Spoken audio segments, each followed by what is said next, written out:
करने वाले बहुत सारे स्टॉक्स को 10 से 11-12 स्टॉक्स कवर हो सकते हैं। तो चलिए स्टार्ट कर लेते हैं। सबसे पहले तो टाटा स्टील के बारे में, मतलब मूडीज की अगर हम लोग बात करें, उन्होंने टाटा स्टील के बारे में अच्छी कमेंट्री हम लोग को देखने को मिली। मतलब वेदांता से रिलेटेड उन्होंने वेदांता को तो डाउनग्रेड कर दिया डेप्ट रिस्ट्रक्चरिंग के चलते, बट टाटा स्टील के चलते उन्होंने पॉजिटिव कमेंट्री यहाँ पे दी है। तो ठीक है, इसका अर्थ ये नहीं कि हम लोग किसी भी चीज़ को ब्लाइंडली कॉपी करे करके आप चाहो तो इसके मतलब चलते आप डिसीजन ले सकते हो। बट ऑब्वियसली जैसे मैंने इसके पहले भी कहा है कि आपको उस कंपनी का बिजनेस पसंद यहाँ पे आना चाहिए एंड उस बिजनेस में लॉन्ग टर्म के हिसाब से ग्रोथ भी नजर आनी चाहिए। तो टाटा स्टील अगर देखा गया, जैसे मैंने आपको कहा, टाटा स्टील, वेदांता, ये सारे सिक्लिकल स्टॉक है, एक ही रेंज में आप लोगों को चलते हुए देखने को मिलेंगे। ये देखिए बिल्कुल, इसमें जिसको टाइमिंग प्रॉपरली करने को आता है वही इसमें अच्छा खासा पैसा कमाता है। मतलब आप ट्रेडिंग वाला स्टॉक है, आप चाहो तो इसको कंसिडर यहाँ पे कर सकते हो। लॉन्ग टर्म इन्वेस्टमेंट के हिसाब से अगर देखा गया तो बन सकता है पैसा, ना ऐसा नहीं है, बट इससे बेटर ऑप्शन अवेलेबल है, ऐसा मैं यहाँ पे कह सकता हूँ। ठीक है, तो कंपनी तो बुरी नहीं है, इतना तो मैं आप लोगों को यहाँ पे कह सकता हूँ। बट यस, जैसे मैंने कहा कि आप बाकी सेक्टर्स के अच्छे स्टॉक्स को सिलेक्ट करोगे तो मतलब आप देख सकते हो पॉलीकैब कहाँ से कहाँ चला गया, केपीआईटी आप देख सकते हो। मतलब टाटा स्टील और इसका बिजनेस तो अलग अलग है, बट स्टिल ऐसे सेक्टर और स्टॉक्स को देखिए जहाँ पे ग्रोथ जबरदस्त है, 10x 20x जो स्टॉक यहाँ पे हो सकते हैं, वहाँ पे हम लोगों ने फोकस रखना है। अभी इन स्टॉक्स की बात करें तो इतना ग्रो नहीं हो सकते, हो सकता है कि डबल हो जाए, बहुत मुश्किल से हम कह सकते हैं ट्रिपल भी यहाँ पे हो जाए बहुत समय के बाद। बट अगर हम लोग बात करें बाकी स्टॉक्स जैसे जबरदस्त भागते हुए देखने को मिले थे, वैसा पोटेंशियल इसमें ज़्यादा नजर नहीं आता है। ऊपर से देखा गया तो 1.5 लाख करोड़ का मार्केट कैप वाली कंपनी है, मतलब एक ब्लू चिप कंपनी है। ब्लू चिप में ज़्यादा से ज़्यादा फोकस क्या होता है कि 5 साल में डबल ही हो जाए पैसा करके। ठीक है, तो उस हिसाब से हम लोगों ने इसको यहाँ पे स्टडी करना है। तो मूडीज ने बोला है, अच्छी कमेंट्री यहाँ पे दी है, तो इसका अर्थ ये नहीं कि आप ब्लाइंडली कॉपी करो करके। दोनों केसेस में, चाहे वेदांता की बात करें या फिर टाटा स्टील की, ओवरऑल हमें हमारा खुद का दिमाग भी यहाँ पे लगाना होता है। ये भी बहुत बार आप लोगों को यहाँ पे मैं बता चुका हूँ। तो स्टील सेक्टर एक ऐसा सेक्टर है, मेटल सेक्टर है, जिसको मैं ज़्यादा यहाँ पे फोकस में रखता भी नहीं हूँ। ठीक है, क्योंकि अगर देखा जाए तो चाइना के ऊपर बहुत सारी चीज़ें निर्भरता हम लोग को देखने को मिल जाती है एंड चाइना का आपको पता ही है कि किस प्रकार से आउटकम हम लोग को देखने को मिल जाती है। ये मेजर रीज़न है उसके पीछे का। देन अगर हम लोग बात करें दोस्तों तो yes, Ashok Leyland and Olectra green tech, तो इससे रिलेटेड बहुत सारे कंपैरिजन वाले सवाल आते रहते हैं कि इन दोनों में से बेटर कौन सा है। देखिए, अगर आपको बस सेगमेंट में अगर आपको जाना ही है एंड वो भी इलेक्ट्रिक व्हीकल में, तो आप ओलेक्ट्रा ग्रीन टेक को स्टडी कर सकते हो। हाँ, ये बात झूठ नहीं कि अशोक लेलैंड भी इसमें काम करता है, वो भी इसी में काम करता है, but yes, Olectra green tech में जो एग्रेसिवनेस हम लोग को देखने को मिल रहा है ई बसेस से रिलेटेड, वो कुछ ज़्यादा ही हम लोग को देखने को मिल रहा है, और बीच में इनको बड़े बड़े ऑर्डर्स भी यहाँ पे मिले हैं। ठीक है, एंड अशोक लेलैंड की बात करिए, कमर्शियल सेगमेंट में हम लोग को ज़्यादा फोकस करते हुए देखने को यहाँ पे मिल जाते हैं। सो उस हिसाब से आप लोगों ने स्टडी करना है। स्टॉक फंडामेंटली अगर देखे गए तो दोनों कमाल के कंपनियां हैं। ठीक है, तो अगर आपको कमर्शियल सेक्टर में ज़्यादा इंटरेस्ट है, हमारे इंफ्रास्ट्रक्चर की ग्रोथ तो बहुत अच्छी हो रही है, तो उसमें अगर आपको देखना है तो आप अशोक लेलैंड जैसी कंपनी को स्टडी कर सकते हो। एंड अगर आपको इलेक्ट्रिक व्हीकल में ई बसेस सेगमेंट में अगर जाना है तो आप ओलेट्रा ग्रीन टेक इस कंपनी को चाहो तो स्टडी कर सकते हो। अगेन कह रहा हूँ दोस्तों, दोनों कंपनियाँ अच्छी है, कोई खराब कंपनी यहाँ पे है नहीं, सिर्फ आपको बिजनेस मॉडल को यहाँ पे प्रॉपरली तरीके से यहाँ पे समझना है। देन हम लोग बात करेंगे दोस्तों तो Prince pipe. Yes, Prince pipe and fitting small cap type की एक कंपनी, इनफैक्ट इसने तो बहुत अच्छा परफॉर्मेंस दिखा है। अच्छा परफॉर्मेंस मतलब आप देख सकते हो 350-400% के रिटर्न्स, बीच में ज़बरदस्त तेज़ी देखने को मिली थी। एंड एक टॉपिक तो आपको पता ही है कौन सा, इतना गजब का भागने के बाद तो लोग खरीदेंगे एंड उसके बाद गिरा भी है, वो भी बहुत ही कम गिरा है। मतलब अगर आप इसके कॉम्पिटिटर को देखेंगे, इतना ज़बरदस्त तेज़ी के बाद अच्छा खासा बड़ा बड़ा करेक्शन दिखा है। ये स्मॉल कैप होने के बावजूद बड़ा करेक्शन हम लोग को इतना देखने को नहीं मिला। सो उस हिसाब से अगर देखा गया तो प्रिंस पाइप ने अपने आप की जो शेयर प्राइस है उसको बहुत अच्छी तरीके से मेंटेन यहाँ पे रखा हुआ है। सो प्राइसिंग तो चलते रहते, प्लस माइनस होना ये हमारे हाथ में नहीं होता है, बिजनेस को हम लोगों ने देखना होता है। तो बिजनेस वाइज अगर देखा गया तो प्रिंस वाइज डेफिनेटली अच्छा परफॉर्मेंस यहाँ पे दिखा सकता है। छोटे कंपनी का सबसे बड़ा एडवांटेज ये होता है कि उनमें ग्रोथ पोटेंशियल बहुत ज़्यादा होती है। बड़े कंपनी में कैसा होता है कि हाँ, एक सीमित दायरे तक ही हम लोग को वो कंपनियाँ चलते हुए देखने को मिल जाती है। बट पाइपिंग सेगमेंट ये ऐसा है जहाँ पे हम कह सकते हैं जो टॉप लीडर भी हम लोग को देखने को यहाँ पे मिल जाता है, वो भी हम लोग को एक मिड कैप साइज की कंपनी देखने को यहाँ पे मिल जाती है। तो इसलिए इस सेक्टर में बहुत ज़्यादा स्कोप है। एंड उसमें अगर देखा गया छोटे साइज में तो प्रिंस पाइप एक अच्छा परफॉर्मेंस हम लोग को करते हुए देखने को यहाँ पे मिल सकता है। बीच में हम कह सकते हैं रॉ मटेरियल के दाम के चलते, महंगाई के चलते जो इनके मार्जिन्स थे, नंबर्स थे, वो हम लोग को थोड़े से कॉन्ट्रैक्ट होते हुए देखने को यहाँ पे मिले थे। बट ये इंडिविजुअली कोई नेगेटिव परफॉर्मेंस नहीं था, ओवरऑल सेगमेंट के ऊपर ही हम लोग को वो चीज़ें देखने को यहाँ पे मिली थी। तो अगर आप मार्केट में आते हो तो ये चीज़ें हम लोगों को यूजुअली ऊपर नीचे होते हुए देखने को मिल जाती है। मैं बार बार कह रहा हूँ दोस्तों, अगर आपको किसी भी स्टॉक में एग्जिट अगर लेना ही है, मैं इसके ऊपर ऑलरेडी वीडियो बना के रख चुका हूँ कि अगर एग्जिट लेना ही है, अनटिल एंड अनलेस उसका बिजनेस बहुत ही खराब नहीं होता है, तब तक हम लोगों ने उसमें एग्जिट का विचार करना नहीं चाहिए। बाकी सारी चीज़ें चलती रहेगी, 10% नीचे आएगा, 30% नीचे आएगा, ये चलता रहेगा। छोटी कंपनी है तो 40-50% भी नीचे आ सकता है उस नेचर के हिसाब से, भागते वक्त भी ये 400-500% भागते हैं। बट अगर कंप्लीट एग्जिट लेना है तो बिजनेस मॉडल को देखकर ही हम लोगों ने डिसीजन लेना होता है कि हाँ इसका बिजनेस अभी चलेगा नहीं, उस हिसाब से अगर देखा गया तो फिर वो डिसीजन यहाँ पे लेना होता है।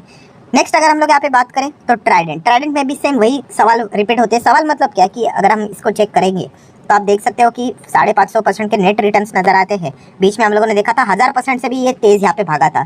तो इतना भागने के बाद रैंडमली बहुत सारे लोग बाइंग करते हैं, ठीक है। अगर किसी ने यहाँ पे खरीदा भी होगा बट अगर उसका नजरिया लंबा होगा, प्रॉपरली स्टडी करके खरीदा होगा तो डिफरेंट स्टोरी है। बट सिर्फ तेजी देखकर जो जिसने खरीदा होगा वो शायद से लगता नहीं कि यहाँ पे इतना मतलब गिरावट को बर्दाश्त कर पाएगा। ऑलरेडी हम लोग को एग्जिट करते हुए देखने को यहाँ पे मिल चुके होंगे।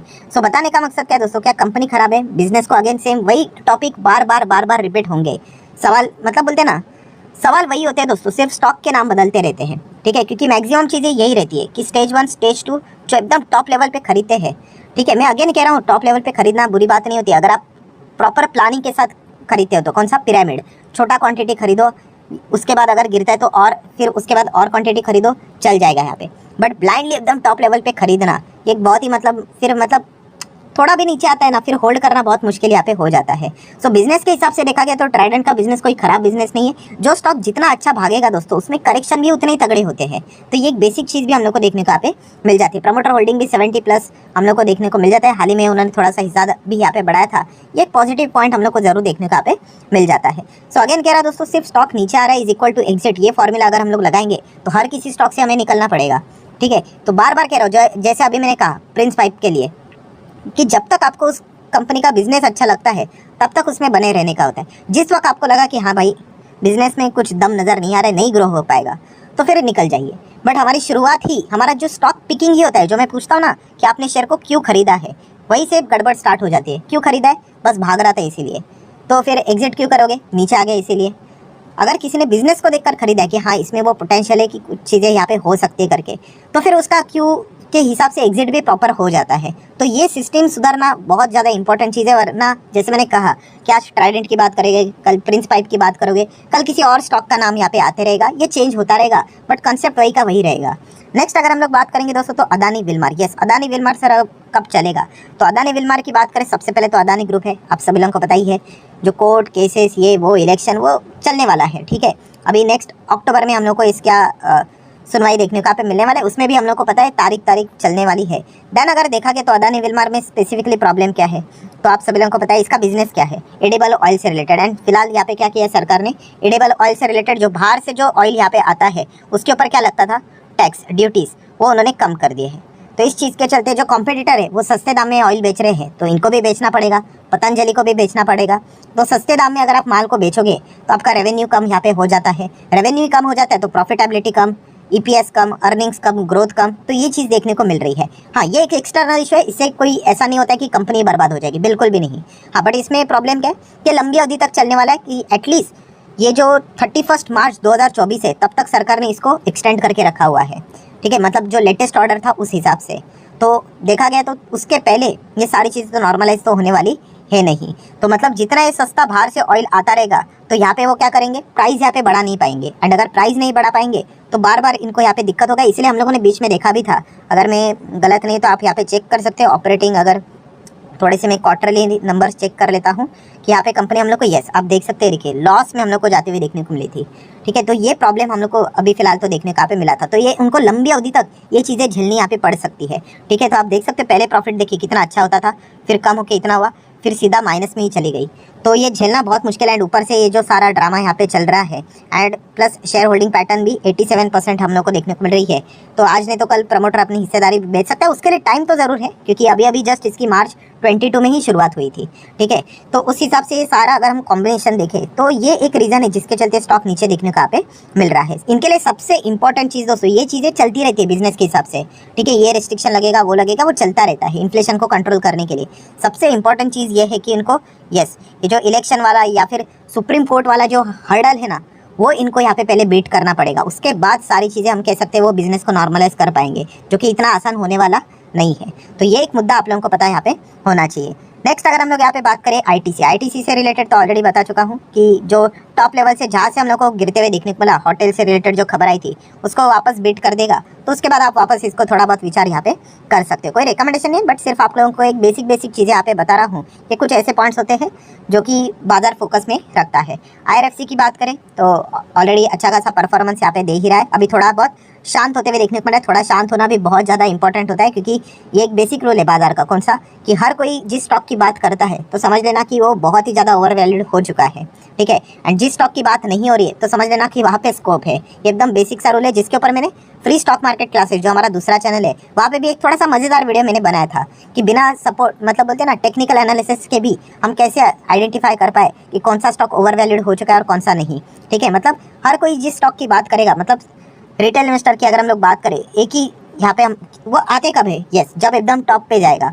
यहाँ पे आप देख सकते हैं, यस, तो वो खरीदने की तभी बात करेंगे, तो समझ लेना कि वो बहुत ज़्यादा ओवर वैल्यूड हो चुका है, या फिर हम कह सकते हैं इंस्टीट्यूशनल इन्वेस्टर एग्जिट कर सकते हैं। इस प्रकार का माहौल यहाँ पे बन जाता है। तो कंपनी तो बुरी नहीं है, डेफिनेटली अच्छी कंपनी है। सरकार की ओर से जितना इनको इन्फ्लो आते रहेगा उतना ये फाइनेंस के हिसाब से पैसा यहाँ पे देते रहेंगे, तो इनको भी रिवॉर्ड हम लोग को मिलता रहेगा।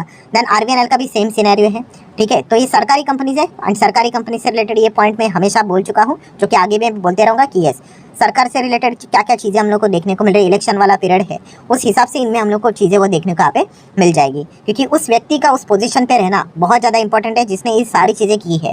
ये एक बहुत ही इंपॉर्टेंट सिग्नल यहाँ पे बाजार हमेशा कैच करने की कोशिश यहाँ पे करता है। अगर वो सारी चीज़ें अगर वैसी होती रही तो आप देख सकते हैं स्टॉक ऐसे ही भागते रहेंगे, ठीक है। ऑर्डर्स आना बहुत ज़्यादा इंपॉर्टेंट है, बट अगर कोई नई व्यक्ति आती है और अगर ये बोलती है कि नहीं, रेलवे के ऊपर इतना ज़्यादा खर्चा नहीं करना चाहिए, तो ये कंपनियाँ कमाएंगी कैसे? तो ये बहुत ज़्यादा इंपॉर्टेंट चीज़ रहती है जो कि हम लोग को यहाँ पे समझ में आनी चाहिए। देन डीमार्ट की अगर हम लोग बात करें तो डीमार्ट तो 2.5 लाख करोड़ का मार्केट कैप है। तो जैसे आपको कहा कि 5 साल में डबल के हिसाब से आप इसको कंसिडर कर लेना, ठीक है। उससे पहले इसने बहुत अच्छे खासे रिटर्न्स तो यहाँ पे जरूर दिए है, उससे ज़्यादा अगर बन जाते तो ठीक है। तो फिलहाल हम कह सकते हैं अभी फेस्टिवल वाले सीजन आ जाएंगे तो वापस इनमें हम लोग को एक अच्छी खासी जंप देखने को यहाँ पे मिल जाती है। नेक्स्ट अगर बात करेंगे JFS का तो बिजनेस अभी स्टार्ट भी नहीं हुआ है। बहुत सारे लोगों के कमेंट आते रहते, सर JFS में क्या करें, मतलब जस्ट अभी शुरुआत हुई है दोस्तों, ठीक है। जैसे मैंने इसके पहले भी आपको कहा था, किसी ने बोला था कि बजाज फाइनेंस बनेगा, ठीक है, बन सकता है, ऐसी कोई बात नहीं, उससे भी बड़ी बन सकती है। बट अगर आप ये बोल रहे हो कि बजाज फाइनेंस बनेगा या फिर उससे भी बड़ी बनेगी कंपनी, तो क्या एक साल में, एक हफ्ते में बनेगा? बिल्कुल भी नहीं। बजाज फाइनेंस को भी, यस, बजाज फाइनेंस बनने के लिए कितने साल लगे इतना बड़ा बनने के लिए, तो टाइम लगता है। तो बताने का मकसद क्या है कि हम कोई भी स्टॉक खरीदते हैं, जल्दबाजी नज़र सामने आ जाती है कि फटाफट हो जाना चाहिए करके, तो फटाफट बिल्कुल भी कुछ नहीं होता है दोस्तों। आप देखिए मार्केट शार्प एकदम, मार्केट को समझ में आता है आपकी साइकोलॉजी कैसी है। आपने देखा होगा कि आप जैसे शेयर को बेचते हो वो शेयर भागना लग जाता है, और जैसे ही आप शेयर को खरीदते हो वो गिर जाता है। क्यों? क्योंकि मार्केट को साइकोलॉजी पता है, मैक्सिमम लोगों की साइकोलॉजी कैसी होती है। इसलिए मैं कहता हूँ कि कोई भी स्टॉक अगर एकदम टॉप पे जाता है, जहाँ पे हर कोई बात करेगा, उससे थोड़ा बच के रहिए। जो स्टॉक अच्छा खासा नीचे डिस्काउंट पे, उधर डीप स्टडी कीजिए, आपको वो स्टॉक अच्छा लगता है वहाँ पे जाइए, और कुछ सालों के बाद रिजल्ट देखिए, आपको ही समझ में आएगा कि कैसे रिटर्न्स बनते हैं करके, ठीक है। ये एकदम बेसिक सा नियम है, बट हम ऐसा नहीं करते। हम क्या करेंगे, XYZ स्टॉक एकदम टॉप लेवल पे गया तो उसकी बातचीत यहाँ पे होगी। कमेंट्स में रोज कोई ना कोई स्टॉक की बातचीत हो जाती है, मुझे समझ में आ जाता है कि आज के दिन ये स्टॉक जबरदस्त भाग चुका होगा या फिर ऑलरेडी भाग रहा होगा, तभी जाके वो सवाल यहाँ पे पूछ रहे हैं। जो स्टॉक अच्छा खासा करेक्शन डिस्काउंट के ऊपर अवेलेबल रहेगा, उससे रिलेटेड ज़्यादा सवाल आते नहीं है। यहीं पे सबसे बड़ा हिंट हम लोग को मिल जाता है, और इसी चीज़ को अगर आप सीख गए तो आप समझ लेना मार्केट को आप अच्छी तरीके से जान गए करके, ठीक है। तो JFS की बात करें, इसने तो जस्ट अभी सांस यहाँ पे लिए, बाजार में शुरुआत यहाँ पे हुई है। डेट कब आएगा, इसका परफॉर्मेंस कैसे होगा, उसके बाद हम सारी चीज़ों को डिटरमाइन यहाँ पे कर पाएंगे। सो ये स्टॉक मेरे पास भी, जैसे मैंने कहा, मैंने कोई एडिशनली बाय नहीं किया है, रिलायंस की ओर से जो मुझे मिला है वैसे मैंने पोर्टफोलियो में इसको यहाँ पे रखा हुआ है। वो 300 चलता रहेगा, 200 जाएगा, 150 जाएगा, 250 जाएगा, चलते रहेगा। ओवरऑल परफॉर्मेंस इंपॉर्टेंट है। तो परफॉर्मेंस कैसे होता है, उसके लिए तो पहले बिजनेस से रिलेटेड डेट अनाउंसमेंट होनी चाहिए, सर्विसेज आनी चाहिए, उसके बाद देखेंगे कंपनी के नंबर कैसे, एंड अकॉर्डिंगली हम लोग डिसीजन यहाँ पे ले लेंगे कि कंपनी में ग्रोथ कितनी नजर आ रही है, कि पहले रेवेन्यू कितना आया, कितना प्रॉफिट हुआ, फिर उसके बाद देखेंगे कि और कितना रेवेन्यू आया, कितना प्रॉफिट हुआ, फिर समझ में आएगा कि ये कितने ग्रोथ के हिसाब से बढ़ रहे हैं। ये चीज़ें देखकर फिर बाद में हम कह पाएंगे कि ये कंपनी कितना अच्छा परफॉर्मेंस दे पाएगी या नहीं दे पाएगी। ऐसा रैंडमली ऐसा तुक्केबाजी करना, अरे ठीक है बर्बाद हो गया, नहीं बहुत ज़बरदस्त करेगा, तो ये तो ऐसे हवे में बोलने वाली बात हो गई। परफॉर्मेंस के हिसाब से हम लोग सारी चीज़ें यहाँ पे डिटरमाइन कर लेते हैं। नेक्स्ट बात करेंगे IRCTC। तो IRCTC से रिलेटेड तो पहले वो टूरिज्म वाली खबर हम लोगों ने देख ली, अभी इससे रिलेटेड एक और नया प्रस्ताव IRCTC सरकार के पास करने वाली है। कौन सा? तो IRCTC का एक इंपॉर्टेंट सेगमेंट है, कौन सा? रेल नीर करके, मतलब पानी की बोतल। तो उसका जो प्राइस है दोस्तों वो बढ़ाने से रिलेटेड प्रस्ताव ये सरकार के पास यहाँ पे रखने वाले हैं, ठीक है। और प्लस उसका और 3 से 4 प्लांट्स उनको लगाने हैं पानी के बॉटल से रिलेटेड, तो उसका भी डिमांड लगातार बढ़ते हुए देखने को यहाँ पे मिल जाता है। एंड बहुत साल, मतलब हम कह सकते हैं 10 साल तो हो चुके हैं कि पानी के बॉटल के दाम अभी तक बढ़ाए नहीं है। तो इन्फ्लेशन के चलते और ये सारी चीज़ों को देखकर शायद से आने वाले समय में जो अभी आप लोगों को रेलवे स्टेशन के ऊपर जो ऑफिशियली पानी की बॉटल जो आपको मिलती थी, उसके दाम भी आपको आने वाले समय में बढ़ते हुए देखने को मिल सकते हैं, अगर सरकार यहाँ पे रेडी हुआ तो। होने के चांसेस बहुत ज़्यादा है, क्योंकि जैसे मैंने कहा कि 10 साल पहले दाम बढ़ाए थे, उसके बाद दाम ही नहीं बढ़े हैं। तो उस हिसाब से देखा गया तो प्रोबेबिलिटी बहुत हायर लेवल की देखने को मिले, जिसके चलते IRCTC को डेफिनेटली बेनिफिट होगा ही होगा। नेक्स्ट बात करेंगे HL। सो HL की अगर हम लोग बात करें दोस्तों, तो अगेन वही चीज़ हम लोग को देखने को मिलने वाली है। 29 तारीख स्टॉक स्प्लिट देखने को यहाँ पे मिलने वाला है। 10 का स्टॉक, 10 का फेस वैल्यू 5 का यहाँ पे होने वाला है, मतलब स्टॉक 1/2 यहाँ पे होते हुए देखने को मिलेगा। सो कल के दिन की अगर हम लोग बात करें तो आखिरी बार आपको HAL इस लेवल पे देखने को यहाँ पे मिल जाएगा। उसके नेक्स्ट दिन की अगर हम लोग बात करें, जो भी कल के दिन का क्लोजिंग प्राइस रहेगा उसको डिवाइड बाय 2 कर दो, तो फिर आप लोगों को एक्स डेट के हिसाब से स्टॉक 50% डाउन देखने को यहाँ पे मिल जाएगा। सो इसके चलते क्या कल आखिरी खरीदने का मौका है? तो दोस्तों ऐसा बिल्कुल भी नहीं है। बेवकूफ़ी वाली चीज़ें यहाँ पे रहती है कि कल आखिरी खरीदने का मौका है। मतलब टेक्निकली आप बोल सकते हो कि हाँ आप खरीदोगे तो आपको स्प्लिट मिलेगा, बट उसका कोई फ़ायदा नहीं है। ठीक है, ऐसा कोई बेनिफिट नहीं है कि इसके चलते आपको कोई स्पेशल ट्रीटमेंट मिलेगी करके। ठीक है, तो इस चीज़ों से भी आप लोगों ने संभल कर यहाँ पे रहना चाहिए। जैसे मैंने पहले भी कहा है कि बोनस, बायबैक, स्प्लिट, डिविडेंड, ये कभी आपका मेन आंसर नहीं होना चाहिए कि मैंने इसको इसीलिए खरीदा है करके। आपको बिजनेस अच्छा लगता है क्या? ऊपर से सरकारी कंपनी है तो वो भी एक फैक्टर यहाँ पे जुड़ जाता है। ठीक है, इलेक्शन का पीरियड है, इसलिए तब तक ये बार बार ये कैसेट चलती रहेगी। एक बार इलेक्शन खत्म, उसके बाद हम लोग आराम से सारी चीज़ों को वापस अच्छी तरीके से स्टडी करेंगे। तो ये मुद्दा पहले चेक कर लो और अकॉर्डिंगली यहाँ पे डिसीजन लो, ये पॉइंट भी आपको पता होना चाहिए। एंड आखिरी स्टॉक की बात करें HDFC bank, so definitely HDFC bank फिलहाल लाल निशान में ही धीमे धीमे करके अभी भी नीचे ही जाते हुए देखने को यहाँ पे मिल रहा है। ठीक है, तो ओवरऑल अगर देखा गया, ऐसा मौका हम लोग को HDFC बैंक में बहुत ही रेयरली देखने को मिल जाता है कि इतने टॉप लेवल से स्टॉक नीचे देखने को यहाँ पे मिल रहा है। सो जैसे मैंने कहा कि अगर आपको 5 साल में डबल के हिसाब से टारगेट लेकर चल रहे हो तो उस हिसाब से ये स्टॉक यहाँ पे ठीक रहेगा। मैं 5 साल में डबल भी नहीं, मैं ज़्यादा से ज़्यादा यहाँ पे पोजिशनल ट्रेड के हिसाब से फोकस रखता हूँ और इस हिसाब से यहाँ पे छोटा छोटा इंस्टॉलमेंट यहाँ पे मैं लगाते रहता हूँ। और नीचे गया तो कोई बात नहीं, यहाँ पे 2x का फॉर्मूला लगाकर यहाँ पे एक्यूमुलेट में करते रहूँगा। देखा गया तो 2 साल के पहले तो कभी ना तो जोरदार भागी जाएगा, तो नेट रिटर्न तो यहाँ पे 10% के आसपास बन ही जाते हैं। तो उस हिसाब से आप चाहो तो HDFC बैंक को भी अपने रडार के ऊपर रख सकते हैं।